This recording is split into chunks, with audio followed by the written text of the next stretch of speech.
Welcome back to Evil's Comics. I'm Evil Mike.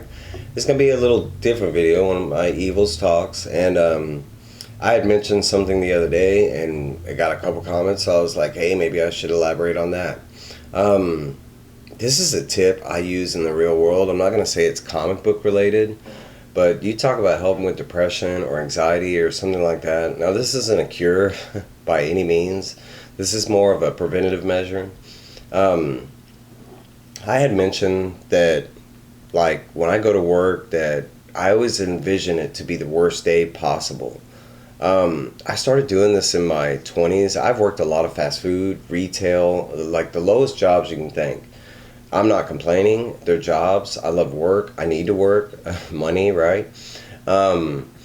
But in the same sense, I've worked a lot of bad jobs. You know, I can say I'm a people person. I don't claim to be. People seem to think so, so I kind of go with that.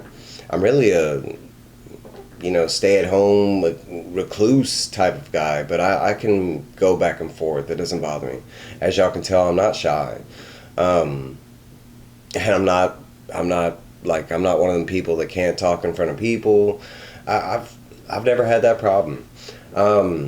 So anyways, a lot of the jobs that I had to work with, it's work with customers and stuff like that, managers, make-believe worlds kind of thing. What I mean by make-believe worlds, like, more in the sense, like, for instance, working at one of the big companies that starts with a W, a lot of their managers have this like make-believe concept, and I deem it that make-believe because that they know what most workers are capable of, what they're paying you at the base minimum wage, but they still have this idea that because they have you there, you're now equal to 3 or 4 people, and you can do this and that and this and still do that at the same time. To me, that's this make-believe world. Like, I mean, every job I've worked at, these low retail places, they always have these super outrageous expectations of what a regular person can do. I'm not a lazy person at all. Most companies that have hired me, that they're always amazed at my work level and my work ethic and stuff like that. And I pride myself on that. If a company does hire me, I put my all into it, and I work like 3 or 4 people, but I have a limit too. So I started doing this thing where I envision my day of work, or whatever you're talking about, day in court. This applies to a lot of things, and it's a way of thinking. And for honestly, it works out so well. Last night I went to work and I had one of the worst nights that, since the almost 3 years that I've worked at this job. And it was just horrible, and it just got worse and worse as the night went. But it didn't bother me. Before work, I had envisioned like everything going wrong, like almost being fired, like everything imaginable you can think of, throw it in there, because it's your imagination, right? And most of us have a decent imagination. So, some people I'd say have very, very limited, but a lot of us have, especially in the comic book world, we have a super imagination, I'd say. We have a superpower. I do. That's why I love stories, and it does open your mind. But if you can think in those contexts, just imagine your day at work and the printer's gonna break, or that girl's gonna rip you a new one for no reason, or every customer you run into is just gonna scream your head off.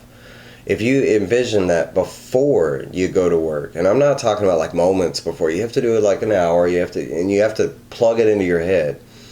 And it's not like you got to sit there and talk to yourself. You're just like, man, this day's going to suck. Tell yourself that. And when you get to work, guess what? No matter how bad the day is, it's never going to equal your imagination level of what you imagined. It's impossible. I mean, yes, my night was bad. A lot of things went wrong. But guess what? In my imagination, it was like 50 other things that went wrong. And my job, we have this thing where it's called like, we start a day and we have to finish the day regardless of what happens. It doesn't matter if the building burns down. I mean, we got to stand outside, wait for it to get rebuilt, and get back to work.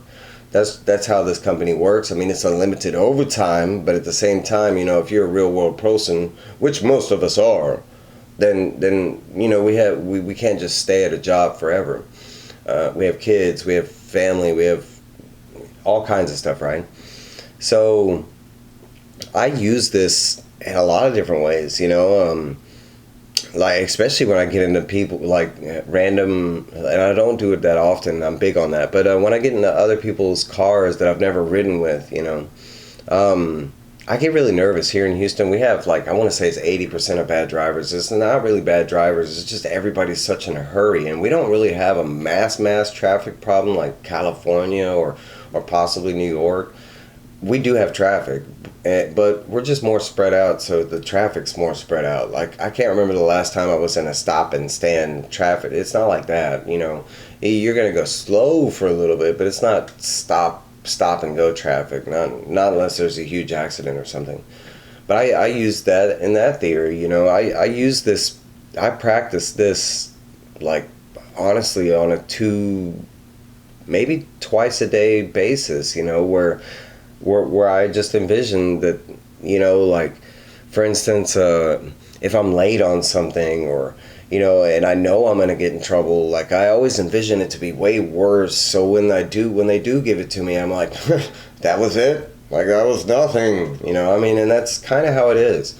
This might be hard for a lot of y'all to do or get past or get over. You know, for me, it's not. It's always worked. I mean, you can't use this and go into a wedding and it's gonna work. No, it's got to be like real level stuff, you know. Start off with something basic. We're all comic people, right?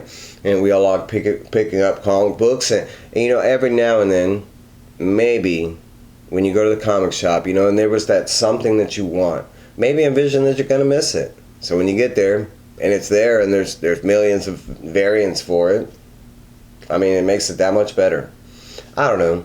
Little tips and tricks, you know, I mean, just basic stuff. I mean, we all do different stuff. We all think of different stuff. This is something that has worked for me. I have a lot of stuff that does work for me.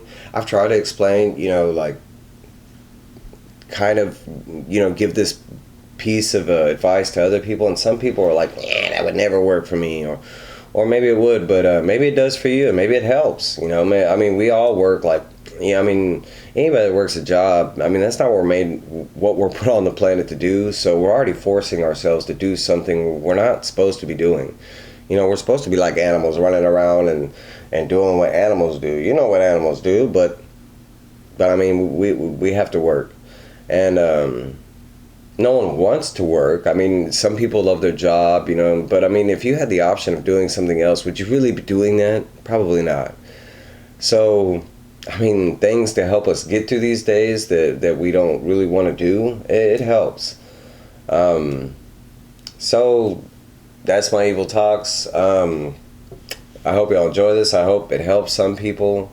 If not, hey, just, you know, I don't know. But like, subscribe, comment.